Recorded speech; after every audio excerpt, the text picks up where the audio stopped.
ভোক্তা পর্যায়ে কমল তরলীকৃত petroleum gas এলপিজির দাম। আজ থেকে ২৮ টাকা কমে ১২ কেজি বোতলজাত এলপি গ্যাস বাজারে পাওয়া যাবে ১,৪৭৮ টাকায়।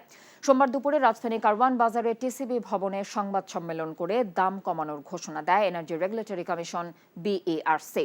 সংস্থাটির চেয়ারম্যান জালাল আহমেদ জানিয়েছেন, আন্তর্জাতিক বাজারে দাম কমায় দেশের বাজারেও দাম সমন্বয় করা হলো, যা আজ সন্ধ্যা থেকে কার্যকর হয়েছে। একই সঙ্গে ভোক্তা পর্যায়ে অটো গ্যাসের দাম ১ টাকা ৩১ পয়সা কমিয়ে ৬৬ টাকা ৪৩ পয়সায় সমন্বয় করা হয়েছে।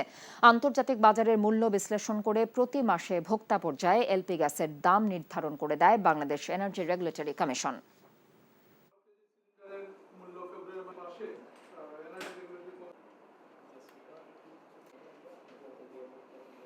১২ কেজি সিলিন্ডারের মূল্য ফেব্রুয়ারি মাসে ছিল ১৪৭৮ টাকা।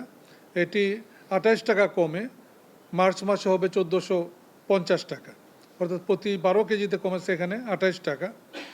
কোম্পানি বিক্রি করবে ১৩৫৫ টাকায়, পাইকারি বিক্রি হবে ১৪০৫ টাকায় এবং খুচরা বিক্রয় মূল্য ১৪৫০। অটো গ্যাস, প্রতি লিটার অটো গ্যাস ফেব্রুয়ারি মাসে ছিল ৬৭.৭৪ টাকা, যেটি মার্চ মাসে হবে ৬৬.৪৩ টাকা।